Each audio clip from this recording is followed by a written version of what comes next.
Mackenzie King is still, over 68 years after his death, Canada's longest serving prime minister, a total of about 21 years. And this was remarkable given the fact that he was a fairly unimpressive person. Like outwardly, definitely he was short and somewhat overweight. He often arrived late to meetings. He didn't keep his paperwork organized, something that his successor, Louis Saint-Laurent, certainly did. And he was so ambiguous in his political statements that many people wondered where he really stood. However, he was able to pick at weaknesses in his opponent's platforms and then use such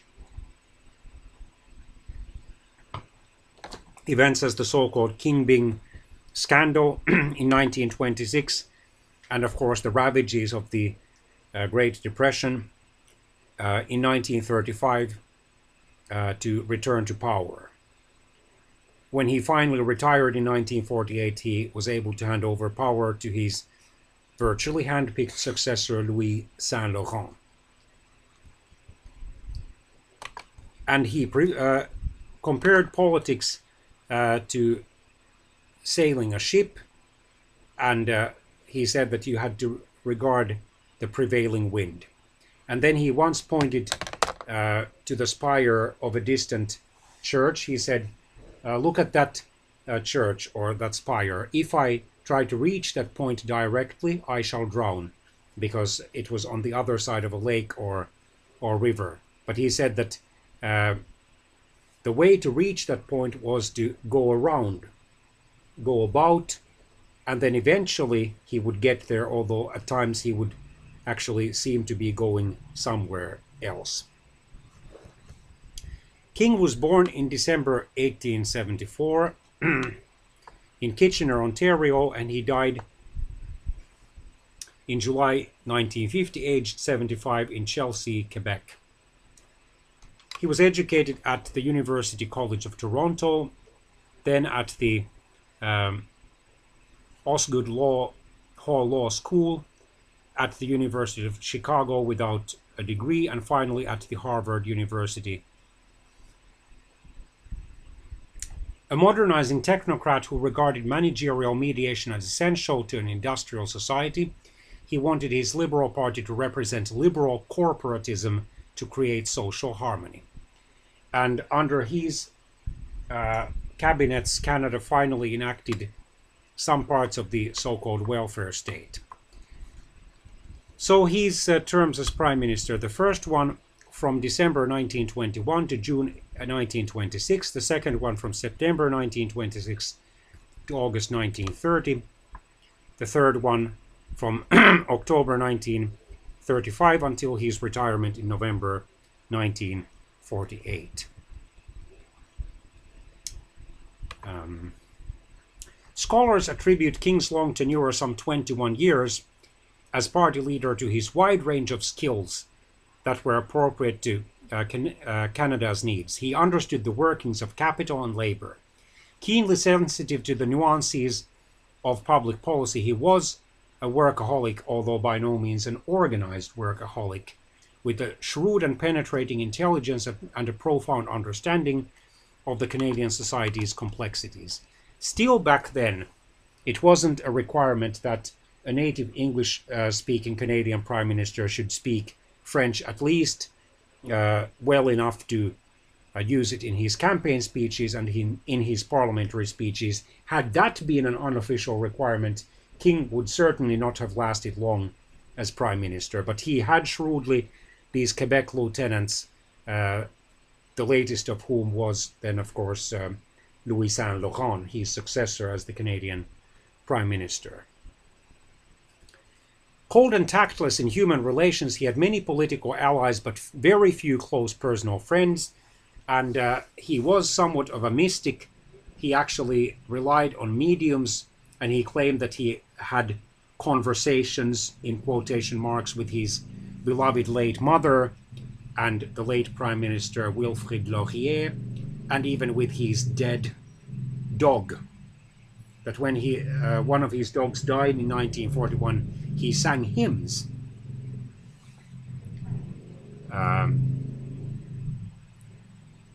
He even claimed back in 1937 that Adolf Hitler only sought peace. However, he did tell Hitler that should Hitler fight Britain, Canada would fight alongside Britain against Germany.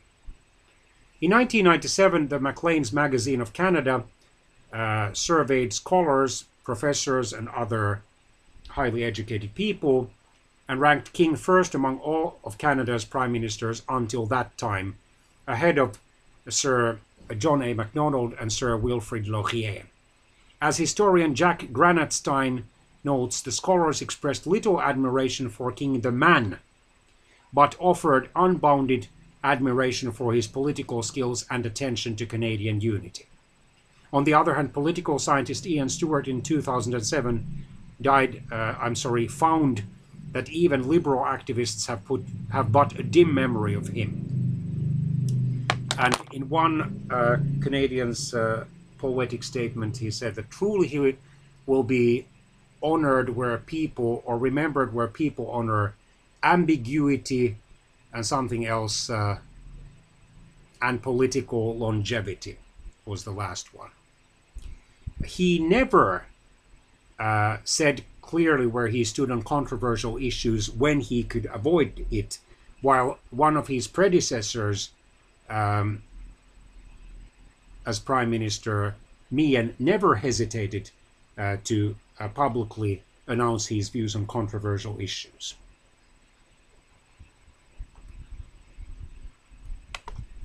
So under his government, for example, the old age pension system was created in Canada.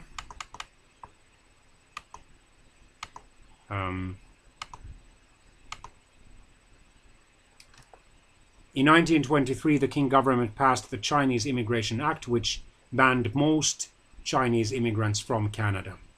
Immigration from most countries was controlled or restricted in some way, but only the Chinese were so completely prohibited from immigrating.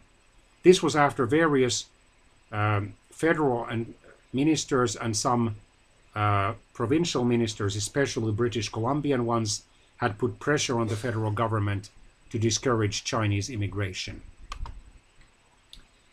Strides were taken towards comprehensive city planning in Canada during King's governments. There were, however, corruption scandals, for example, the Beauharnois scandal in Quebec, and then the Canadian Customs Department bootlegging scandal in 1926, which temporarily resulted in his fall from power. The Balfour Declaration of 1926 and the Statute of Westminster in 1931 declared Canada, South Africa, Australia, and New Zealand to be equal with Britain. In other words, it virtually declared their independence. King expanded the Department of External Affairs, or the Canadian Foreign Ministry, to further promote Canada's autonomy from Britain. He also extended provincial powers by transferring to the Manitoban, Albertan, and Saskatchewanian governments the ownership of those provinces' crown lands, as well as the subsoil rights.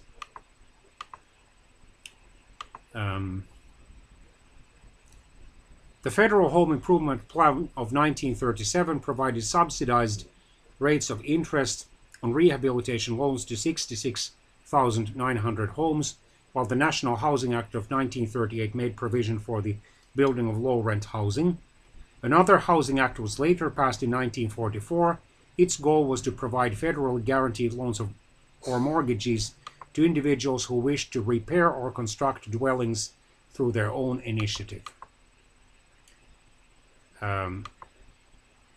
Unfortunately, in June 1939, Canada, along with Cuba and the United States, refused to allow 900 Jewish refugees aboard the passenger ship MS St. Louis to enter the country. If they had been allowed to enter and stay there for the duration of the Second World War, which was about to start, they would certainly have survived. I just wonder how many of them died in the Holocaust. King George VI of Britain, along with his wife, the Queen's consort Elizabeth, visited Canada in 1939. Canada waited for 1 week in early September 1939 before declaring war on Germany. Then there was the referendum in the spring of 1942 on the conscription crisis, or on the conscription issue, where a clear majority of Canadians, but not in Quebec, gave the government a mandate to introduce conscription later should it prove necessary. Over 80% of English Canadians supported the conscription in the plebiscite, or at least of the voters in the English Canadian provinces, but over 70% of the voters in Quebec opposed it. Over 15,000 Canadian conscripts did go to Europe, although only a few hundred saw combat. French and English conscripts were sent to fight in the Aleutian Islands in 1943, but the Japanese troops had fled before they arrived. Canadian soldiers sustained heavy losses in the Dieppe raid in France in 1942, in Italy in 1943, and after the Battle of Normandy in 1944. Finally, in November 1944, the Canadian federal government decided to introduce conscription. Then, sadly, King's government allowed the internment of Japanese Canadians in Western Canada, especially British Columbia, with the pretext that they were potential spies for Japan. Finally, in September 1988, Prime Minister Brian Mulroney, a progressive conservative, apologized for the internment, and the Canadian government announced a compensation package. Throughout his tenure, King did try to increase Canada's autonomy, but wanted to keep it inside the British Commonwealth.